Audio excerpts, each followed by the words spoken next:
ओम गुरु सत्ताय नमः।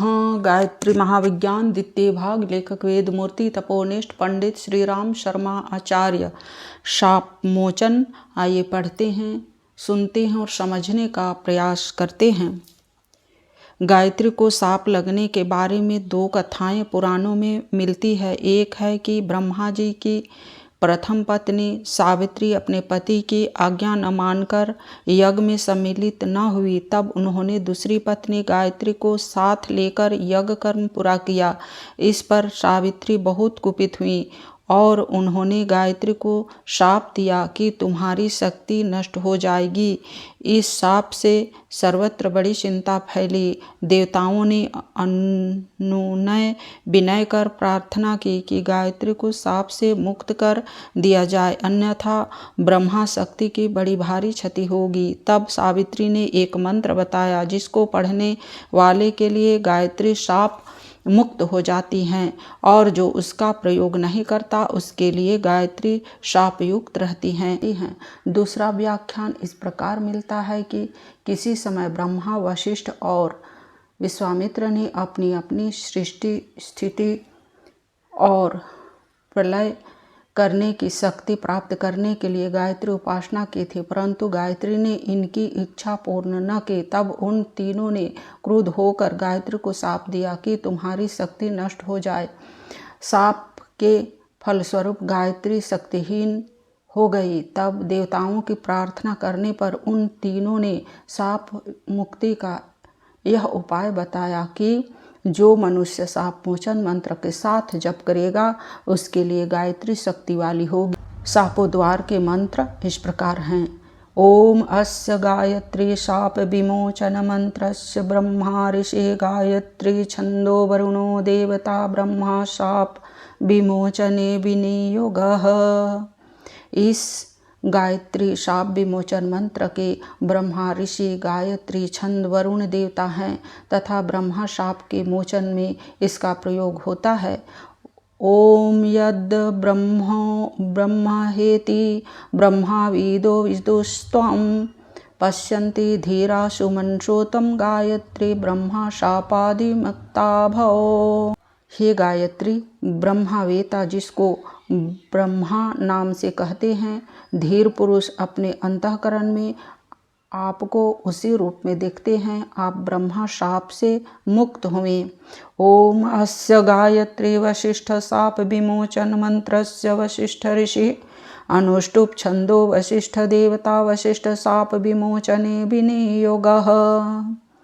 अर्थात गायत्री के वशिष्ठ शाप विमोचन मंत्र के वशिष्ठ ऋषि अनुष्टुप छंद वशिष्ठ देवता हैं तथा वशिष्ठ के शाप विमोचन में विनियोग है। ओम अर्क ज्योतिरहं ब्रह्मा ब्रह्मा ज्योतिरहं शिवः शिव ज्योतिरहं विष्णुः विष्णु ज्योतिः शिवः परः गायत्री त्वं वशिष्ठ शाप विमुक्ता भव। अर्थात मैं सूर्य की ज्योति ब्रह्मा हूँ, मैं ब्रह्मा की ज्योति शिव हूँ, मैं शिव की ज्योति विष्णु हूँ, मैं विष्णु की ज्योति शिव हूँ। गायत्री आप वशिष्ठ के शाप से मुक्त हुए। ओम अस्य गायत्री विश्वामित्र शाप विमोचन मंत्रस्य विश्वामित्र ऋषि अनुष्टुप छंदः आद्या देवता विश्वामित्र शाप विमोचन विनियोगः। अर्थात विश्वामित्र शाप विमोचन मंत्र के विश्वामित्र ऋषि अनुष्टुप छंद और आद्य देवता हैं और विश्वामित्र के शाप विमोचन में इनका प्रयोग होता है। ओम अहो देवी महादेवी धन्य विधे सरस्वती अजरे अम्रे चैव ब्रह्मयो निर्नमोस्तुते गायत्री त्वं विश्वामित्र शापाद्विमुक्ता भव। अर्थात हे देवी, हे महादेवी, हे ज्ञान रूपे, हे संध्या रूपे, हे सरस्वती, हे जरा रहिते, हे मरण रहिते, आपको नमस्कार है। हे गायत्री, आप विश्वामित्र के शाप से मुक्त हुए। गायत्री हवन की विधि गायत्री महाविज्ञान के प्रथम भाग में बताई जा चुकी है कि हवन किस प्रकार करना चाहिए तथा किस उद्देश्य के लिए किन किन सामग्रियों का हवन करना चाहिए, कुंड या वेदी कैसे बनानी चाहिए, उन सब बातों को बार बार दोहराने से कोई लाभ नहीं। पाठक उसे देखकर हवन का सारा परिचय प्राप्त कर ले। आहुति मंत्र के लिए गायत्री की एकमात्र मंत्र है। उसके अंत में स्वाहा शब्द जोड़कर आहुति देनी चाहिए।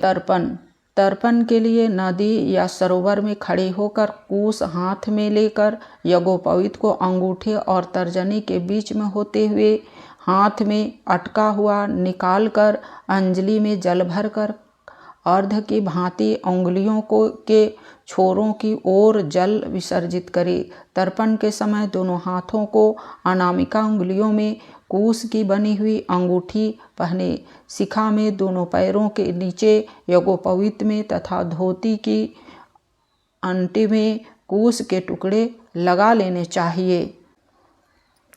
तर्पण मंत्र। ओम भूर्भुवः स्वः पुरुषमृग्यजुः साममण्डलान्तर्गत सविता रामावाहयामीत्यावाहय तर्पणं कुर्यात्। ओम भूः पुरुषमृग्य वेदं तर्पयामि। ओम भुवः पुरुषं यजुर्वेदं तर्पयामि। ओम स्वः पुरुषं सामवेदं तर्पयामि। ओम महः पुरुषमर्थववेदं तर्पयामि। ओम जनः पुरुषमितिहास पुराणं तर्पयामि। ओम तपः पुरुषं सर्वलोकं तर्पयामि। ओम सत्यं पुरुषं सर्वलोकं तर्पयामि। ओम भूर्भुवः स्वः पुरुषं ऋग्यजुः साममण्डलान्तर्गतं तर्पयामि। ओम भूरेकं पादं गायत्रीं तर्पयामि। ओम द्विपादं गायत्रीं तर्पयामि। ओम स्वस्त्रीपादं गायत्रीं तर्पयामि। ओम भूर्भुवः स्वः चतुष्पादं गायत्रीं तर्पयामि। ओम उषसं तर्पयामि। ओम गायत्रीं तर्पयामि। ओम सावित्रीं तर्पयामि। ओम सरस्वतीं तर्पयामि। ओम पृथ्वीं तर्पयामि। ओम जयां तर्पयामि। ओम कौशिकीं तर्पयामि। ओम सांकृतिं तर्पयामि। ओम सर्वापराजितां तर्पयामि। ओम सहस्रमूर्तिं तर्पयामि। ओम एभिर्मन्त्रश्च यो नित्यं चतुर्विंशतिभिर्द्विजः सुतर्पयति गायत्रीं स संध्याफलमाप्नुयात्। मार्जन। कोष की एक छोटी सी कूंची बना लेनी चाहिए। इसका पूजन करके उसमें पवित्रीकरण की शक्ति की श्रद्धा करनी चाहिए। तदंतर इस कुच्ची को ताम्र पात्र में रखे हुए जल में डुबो कर बार बार ऊपर छिड़कना चाहिए। यही मार्जन है। मार्जन की विधि और 9 मंत्र नीचे दिए जाते हैं। कोई आचार्य इन 9 मंत्रों की जगह गायत्री मंत्र से ही मार्जन का काम लेते हैं। संकल्पय मार्जनं कुर्यादापोहिष्ठाकुशोदकः पादक्षिपेन मूर्ध्ना प्रतिप्रणवसंयुक्तां। अर्थात संकल्प तथा मार्जन करें। मार्जन प्रणवयुक्त आपोहिष्ठा इत्यादि मंत्र द्वारा कुशोदक से करें। प्रत्येक पाद पर मूर्धा पर जल निक्षेप करें। आत्मानं प्रणवैनैव परिसिंचय जलेन सह कुर्यात् स प्रणवैः। पादैर्मार्जनं तु कुशोदकः ततो हि पाणिस्थजलं सकुशं प्रक्षिपेदधः। अर्थात प्रणव से आत्मकमल पर परिसिंचन करें, फिर कुश सहित जल को नीचे फेंक दें। स्पृष्ट्वा हस्तेन वामेन तटं नद्या दिकेषु च पाणिना दक्षिणेनैव मार्जयेत सकुशेन तु। अर्थात नदी आदि के तट को बाएं हाथ से स्पर्श करें, दाहिने हाथ में कुश को लेकर मार्जन करें। पाणि स्थितोदकेनैव वामहस्तोदकेन वा गृहीतो मार्जनं कुर्यान्न नान्यथेत यब्रवीन्मनुः। दाएं हाथ पर रखा हुआ जल हो या बाएं हाथ पर, मनु कहते हैं कि घर में उसे मार्जन करें। आपोहिष्ठेति ऋषिचस्य सिंधुर्द्वीप आपो गायत्री मार्जने विनियोगः। अर्थात आपोहिष्ठा की 3 ऋचाओं के सिंधु द्वीप है, आपो गायत्री है, मार्जन उसका विनियोग है।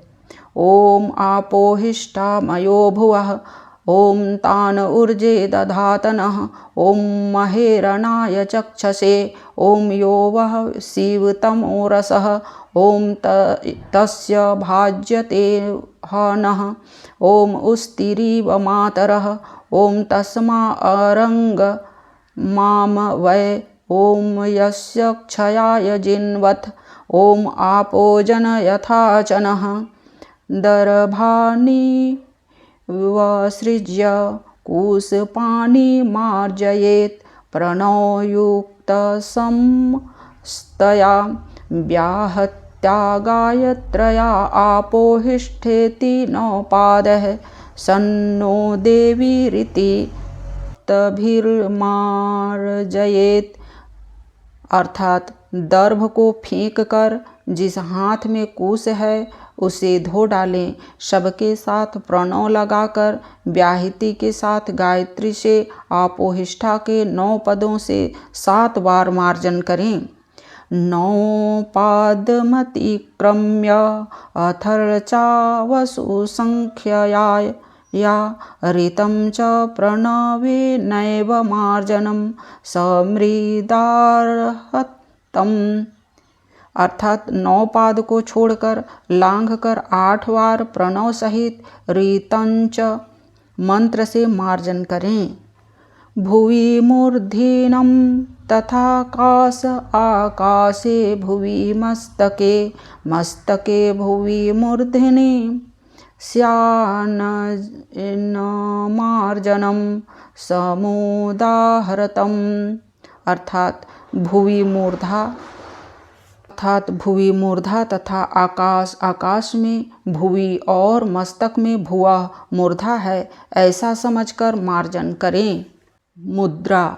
गायत्री जप की 24 मुद्राएं हैं। हाथ को विशेष आकृति में मोड़ने पर विविध प्रकार की मुद्राएं बनती है। मुद्राएं गायत्री प्रतिमा का या मंत्र के सामने एकांत में दिखाई जाती है।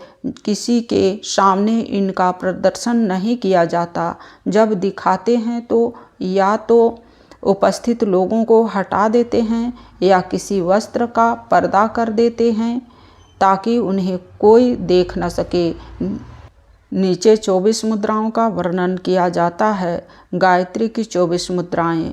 अतः परम प्रवक्ष्यामि वर्णा मुद्रा करमीन तु सुमुखम संपुटम चैव वित्ततं विस्तृतं तथा। अर्थात अब क्रमशः वर्णों में मुद्राओं का वर्णन करते हैं। सम्मुख, संपुट, वित्तत, विस्तृत। द्विमुखम त्रिमुखम चैव चतुः पंचमुखम तथा सन्मुखाधोमुखम चैव व्यापकांजलिकम तथा। अर्थात द्विमुख, त्रिमुख, चतुर्मुख, पंचमुख, सन्मुख, अधोमुख, व्यापकांजलि। सकटं यं पाशं च ग्रन्थितं सन्मुखोन्मुखं प्रबलं मुष्टिकं चैव मत्तस्य मुकुर्म वराहकम्। सकट, यमपाश, ग्रंथित, सन्मुखोन्मुख, प्रलंब, मुष्टिक, मत्स्य, कूर्म, वाराहक। सिंहाक्रान्तं महाक्रान्तं मुद्गरं पल्लवं तथा चतुर्विंशतिमुद्राः स्याजपादौ परिकृतितः। अर्थात सिंहाक्रांत, महाक्रांत, मुद्गर, पल्लव ये 24 मुद्राएं जप के आदि में करने के लिए कही गई है। चतुर्विंशतिरिमा मुद्रा गायत्र्याः सुप्रतिष्ठिताः। एता मुद्रा न जानति गायत्री निष्फला भवेत्। अर्थात उपयुक्त 24 मुद्राएं गायत्री में सुप्रतिष्ठित है। इन मुद्राओं को न जानने वाले की गायत्री निष्फल हो जाती है। ओम शांति।